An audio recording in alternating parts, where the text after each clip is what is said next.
Our next performer is another first-timer at the Cucumber. So please give a very warm welcome to Soham Sankaran.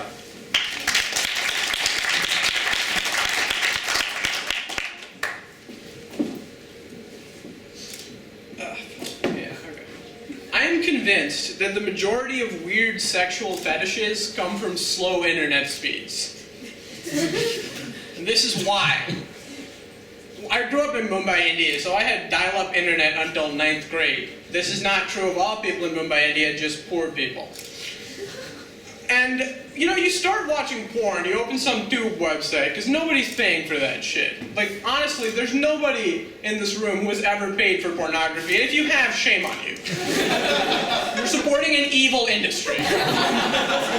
No, so nobody actually pays for this shit. They just go on these tube websites, and they find the specific weird thing that they want. And then you have your dick in your hand, or your hand in your pussy, depending, and you're ready. You're ready for the pleasure that's about to come, but then all you see instead is this loading icon. This loading icon that sort of hypnotizes you slowly. And your eyes start to wander, because who the fuck wants to watch a loading icon while you have your dick in your hand? And as they wander to the advertisements that are on the sides of the screen. And those ads have no connection to the porn that you're watching. This is the dark side, ladies and gentlemen, of Pavlovian conditioning. You have no idea the sorts of weird things that are advertised on porn websites, or rather you do but won't admit it. If you ever see somebody who's watching, say, the World Series of Poker on ESPN and seems to be very aroused, that means that Poker Stars advertises on RedTube.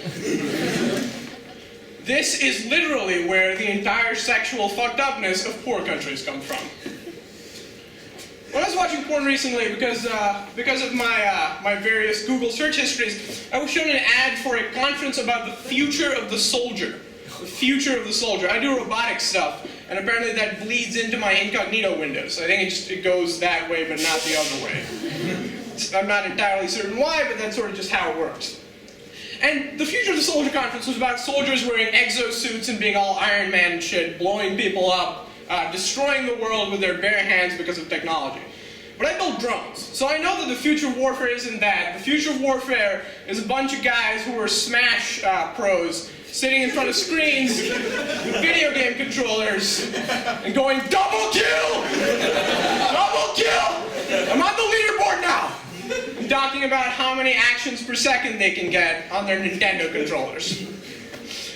And, you know, this is just it's a terrible video game to be playing. They're sitting and playing what is effectively a video game, and it's such a bad video game that I doubt even, like, today's video game companies would publish it. If I were to go into a pitch meeting with EA and say, listen, I got this video game, right? And you have control of this plane thing, this flying object. It has guns and bombs, and you go around, you fly around things, and you rain destruction from above, right? And then they're like, okay, this sounds good. This is a good start, good mechanics and stuff. So, you're going to be bombing like terrorists and shit, right? You're going to be destroying encampments of people who are like training to blow up the Eiffel Tower or something like that. And then you say, no, well, actually, we don't know where any of those training facilities are, so mostly we're just going for weddings and kids' birthday parties. And then they go like, well, but no, but you're killing like terrorists, right? You're like, they're weddings, but they're still terrorists. And you're like, yeah, once every 200 people you might get someone who's suspected of possibly being connected to some terrorist group. Maybe. But they put you on a leaderboard, it's great. And they're like, all right, but you're in a plane, right? You're in actual danger. You're like flying over these things. You get shot down, and then you fight your way through a terrorist encampment. It's really scary, and then you like go out in a blaze of glory. And you're like, no, it's like a game within a game. Mostly, your character just sits in front of a screen, and like every couple hours, there's a cutscene where you get up and you take a leak and you drink a beer, and your name's like on the leaderboard.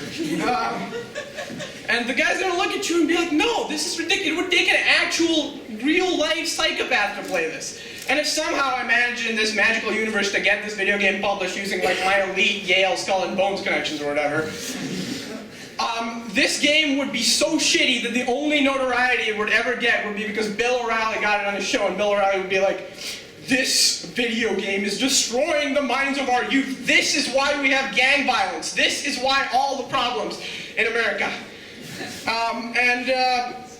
And now we're going to go to commercial break, but please stick around because our next guest is going to be Lieutenant Commander Patrick Bateman III of the 3rd Predator Drone Division, a true American hero. That's my set. Thank you very much.